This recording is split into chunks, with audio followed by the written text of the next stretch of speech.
வணக்கம். பரபரப்பு மீடியா செய்திகளுக்காக நான் நிரோஷன். உக்ரைன் ரஷ்யாவின் குர்ஸ்க் பிராந்தியத்தில் மூலோபாய பாலங்களை தாக்கி அழித்ததன் மூலம் அங்கு ரஷ்ய படைகளை தனிமைப்படுத்தியுள்ளது. அதன் மூலம் ரஷ்யாவின் குர்ஸ்க் பிராந்தியத்தில் உள்ள உக்ரைன் படைகளின் பாதுகாப்பை பலப்படுத்தியுள்ளது என்று ராணுவ நிபுணர்கள் தெரிவிக்கின்றனர். உக்ரைனிய படைகள் ஆகஸ்ட் 6ஆம் தேதி குர்ஸ்க் பகுதியில் படையெடுப்பை மேற்கொண்டு ரஷ்யாவுக்குள் தொடர்ந்து தாக்குதல் நடத்தி வருகின்றன. உக்ரைன் அதிகாரிகளின் கூற்றுப்படி வார இறுதியில் உக்ரைன் 2 பாலங்களை தாக்கி உடைத்துள்ளது. ஒன்று குளுஸ்கோவ்ஸ்கி மாவட்டத்தில் உள்ள செம் ஆற்றின் மீதுள்ள பாலம், மற்றொன்று ஸ்வானோ கிராமத்தில் அதே செம் ஆற்றின் மீதுள்ள பாலம். ரஷ்ய அதிகாரிகளும் அந்த பாலங்கள் உடைக்கப்பட்டதை உறுதி செய்துள்ளனர். உக்ரைனிய விமானப்படையின் தளபதி மைக்கோலா ஒலேஷுக் 2 தாக்குதல்களையும் காட்டும் காணொலிகளை பகிர்ந்துள்ளார். ஆனால் அவை எங்கு நடந்தன என்பதை ஆரம்பத்தில் அவர் குறிப்பிடவில்லை. பின்னர் ரஷ்ய ராணுவ பதிவர்கள் வெளியிட்ட தகவல்களில் தான் பாலங்கள் ரஷ்யாவுக்குள் எங்கு உடைக்கப்பட்டன என்ற தகவல்கள் வெளியாகின. 2 பாலங்கள் உடைக்கப்பட்டதுடன் உக்ரைன் தாக்குதல்கள் முடிந்துவிடவில்லை. மீண்டும் நேற்று திங்கட்கிழமை கரிஷ் மற்றும் சிம் ஆற்றின் மீதுள்ள பாலத்தை தாக்கி உடைத்துள்ளதாக ரஷ்ய ராணுவ வலைப்பதிவாளர்கள் கூறினார்கள். 3 நாட்களில் உக்ரைன் விமானப்படை விமானங்கள் தாக்கி உடைத்துள்ள 3வது பாலம் அது. சில ரஷ்ய செய்தி நிறுவனங்களும் இந்த தாக்குதல் குறித்து செய்தி வெளியிட்டுள்ளன. ராணுவ வல்லுநர்கள் மற்றும் திறந்த மூல புலனாய்வு ஆய்வாளர்களின் கூற்றுப்படி பாலங்களை அழிப்பது ரஷ்யாவின் தளவாட வழங்கல்களுக்கு இடையூறு விளைவிக்கும். இந்த பாலம் உடைப்பு தாக்குதல்கள் செம் ஆற்றுக்கு தெற்கே நிறுத்தப்பட்டுள்ள ரஷ்ய படைகளை ராணுவ தளவாட வளங்களில் இருந்து துண்டித்துள்ளது. இது உக்ரைன் ராணுவத்திற்கு ரஷ்யாவின் குர்ஸ்க் பிராந்தியத்தில் அதன் பிடியை உறுதிப்படுத்த உதவுகிறது. S&P குளோபல் மார்க்கெட் இன்டெலிஜென்ஸின் இடர் ஆய்வாளரான அலெக்ஸ் கோக்சரோவ் 3 முக்கிய பாலங்கள் அழிக்கப்பட்டதால் ரஷ்ய படைகளுக்கு ஒரே ஒரு தற்காலிக பாலம் மட்டுமே வழங்கல்களுக்கு உள்ளது என்று கூறினார். அதுதான் பாண்டூன் பாலம். அதன் மூலம் கனரக ராணுவ வாகனங்களை கொண்டு செல்ல முடியாது என்பது ஒரு விஷயம். மற்றொரு விஷயம், பாண்டூன் பாலம் உக்ரைன் பீரங்கி தாக்குதலின் வரம்புக்குள் உள்ளது என்பதால் அதை கடக்கும் ரஷ்ய துருப்புக்களில் ஆபத்தில் ஆழ்த்துகிறது என்றும் அவர் கூறினார். 2வது பாலம் தாக்கப்பட்டதாக கூறப்பட்ட பின்னர் உக்ரைனில் உள்ள ஒரு சுயாதீனமான பாதுகாப்பு ஆய்வாளர் ஜிம்மி ரஷ்டனும் இதே போன்ற ஆய்வு அறிக்கையினை வெளியிட்டார். பாலங்களின் அழிவு ரஷ்ய தளவாடங்களை கடுமையாக சிக்கலாக்குகிறது மற்றும் ஆற்றின் தவறான பக்கத்தில் ரஷ்ய படைகளை தனிமைப்படுத்துகிறது என்றார் அவர். ஜனநாயகங்களின் பாதுகாப்புக்கான அறக்கட்டளையின் ரஷ்யா திட்டத்தின் துணை இயக்குனர் ஜோன் ஹார்டி உக்ரைன் குர்ஸ்க் பிராந்தியத்தில் அதன் பக்கவாட்டுகளை விரிவுபடுத்தவும் அதன் பாதுகாப்பை பலப்படுத்தவும் ஆற்றை இயற்கையான தற்காப்பு தடையாக பயன்படுத்தவும் இந்த பாலங்களை தாக்கி உடைத்து வருவதாக கூறினார். அந்த பகுதியை மீட்டெடுக்க முயற்சிக்கும் ரஷ்ய படைகள் மட்டுப்படுத்தப்பட்ட தளவாடங்களுடன் போராட வேண்டியிருக்கும் என்றும் அவர் கூறினார். உக்ரைன் ஜனாதிபதி வோலோடிமிர் செலன்ஸ்கி உக்ரைன் குர்ஸ்கில் ஒரு இடையக மண்டலத்தை உருவாக்குவதை நோக்கமாக வைத்திருக்கிறது என்று குறிப்பிட்டார். பாலங்களை உடைப்பது அதை சாத்தியமாக்கலாம். இந்த பாலங்கள் போடப்பட்ட சிம் ஆறு மிகவும் நீளமானது. உக்ரைனில் இருந்து ரஷ்யாவுக்குள் பாயும் சிம் ஆறு மொத்தம் 750 கிலோமீட்டர் நீளமானது.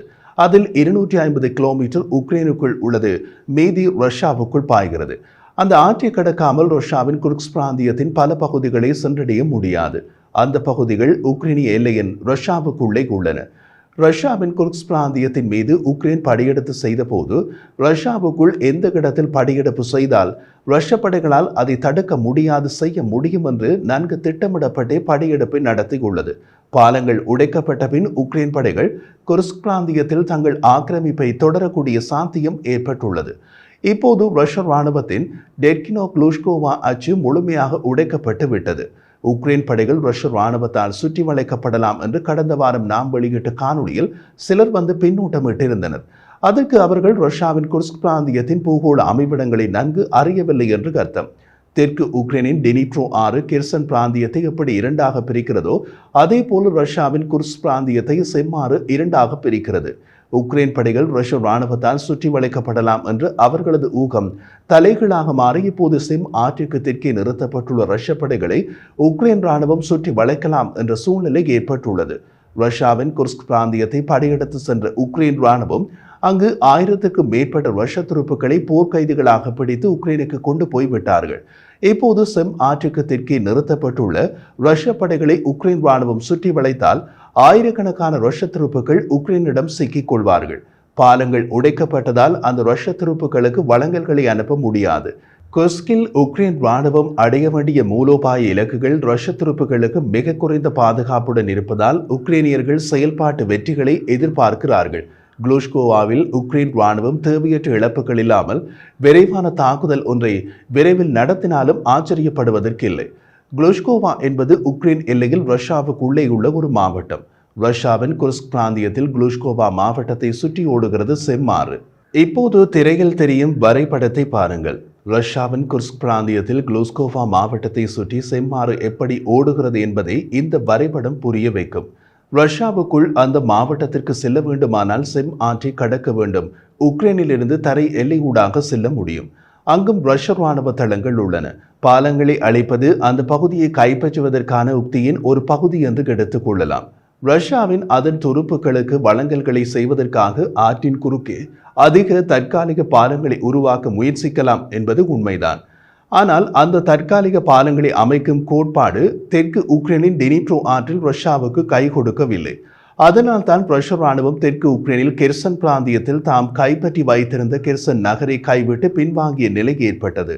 புதிதாக வெளியிடப்பட்ட செயற்கைக்கோள் படங்கள் ரஷ்யாவின் குர்ஸ்க் பகுதியில் உள்ள 2 முக்கிய பாலங்களில் உக்ரைனிய விமான தாக்குதலின் பின்விளைவுகளை வெளிப்படுத்துகின்றன. இப்போது நீங்கள் திரையில் பார்ப்பது அந்த செயற்கைக்கோள் படங்களில் ஒன்று.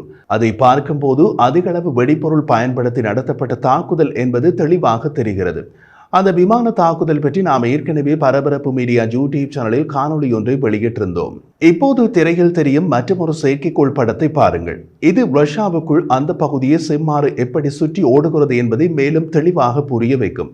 தற்போது 14வது நாளாக ஊடுருவல் நடந்து வருகிறது. ரஷ்ய ராணுவத்தால் ஏன் அதை தடுக்க முடியவில்லை என்பதை ரஷ்யாவின் குர்ஸ்க் பகுதியின் புவியியல் அமைப்பு இப்போது புரிய வைத்திருக்கும். 2வது பாலம் உடைக்கப்பட்ட போது சில ரஷ்ய ராணுவ பதிவர்கள் மற்றும் ரஷ்ய ஊடகங்கள் ரஷ்ய தளவாடங்களில் ஏற்படும் சேதத்தின் தாக்கம் குறித்து முதலில் உடன்படவில்லை. அவர்கள் உக்ரைனிய தாக்குதல் பாலத்தை ஓரளவு மட்டுமே சேதப்படுத்தியதாக கூறினார்கள். அது உண்மையல்ல என்பதை செயற்கைக்கோள் படங்கள் இப்போது காட்டுகின்றன. மற்றவர்கள் தாக்குதல் பாலத்தை கடந்து செல்ல முடியாததாக ஆக்கியது மற்றும் பயன்படுத்தக்கூடிய மற்றொரு பாலம் மட்டுமே உள்ளது என்றும் கூறினார்கள். அவர்கள் குறிப்பிட்ட மற்றொரு பாலம் தான் தற்போது தாக்கப்பட்ட 3வது பாலம். வெள்ளிக்கிழமை நடத்தப்பட்ட முதல் ஆவணப்படுத்தப்பட்ட தாக்குதல் குர்ஸ்க் பிராந்தியத்தின் குளூஸ்கோவ்ஸ்கி மாவட்டத்தில் உள்ள ஒரு பாலத்தை குறிவைத்து தாக்கியதற்கு பிரான்சில் தயாரிக்கப்படும் அதிநவீன வெடிகுண்டு வழிகாட்டுதல் அமைப்புகளில் ஒன்றான AASM பயன்படுத்தப்பட்டிருக்கலாம் என்று நாம் குறிப்பிட்டிருந்தோம். தற்போது பாதுகாப்புத்துறை வட்டாரங்களில் கூறப்படும் தகவல்களில் இருந்து எமது ஊகம் சரியானது என்றே தெரிகிறது. 2வது 3வது பாலங்களை தாக்கவும் உக்ரைனிய விமானங்கள் AASM அதிநவீன வெடிகுண்டு வழிகாட்டுதல் அமைப்புகள் பயன்படுத்தப்பட்டன என்றே கூறுகின்றார்கள். உக்ரைனிய விமானப்படையால் பகிரப்பட்ட விமான காணொளி பாலத்தின் மீது தாக்குதல் எவ்வளவு துல்லியமாக நடத்தப்பட்டது என்பதை காட்டுகிறது.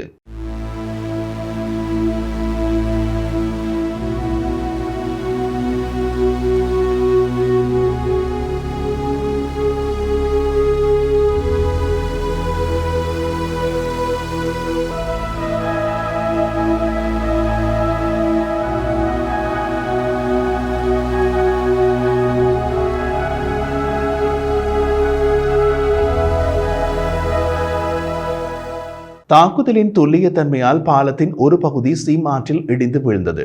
ஞாயிற்றுக்கிழமை உக்ரைன் விமானப்படையின் விமானங்கள் ஸ்வானோய் கிராமத்தில் 2வது பாலத்தை குறிவைத்து தாக்கிய போது படமாக்கப்பட்டு விமானப்படையால் பகிரப்பட்ட விமான காணொளியும் தாக்குதலின் துல்லியத்தை காட்டியது. மொத்தத்தில் உக்ரைனுக்குள் புட்டின் தொடங்கிய போர் இப்போது மிக தெளிவாக ரஷ்யாவுக்குள் சென்று விட்டது என்பது மட்டுமல்ல, ரஷ்யாவுக்கு மிக கடினமான சூழ்நிலை ஒன்றையும் ஏற்படுத்தியுள்ளது. உக்ரைன் போரில் யாரும் எதிர்பார்த்திராத ஒரு திருப்பம் என்றே இதை கூற வேண்டும்.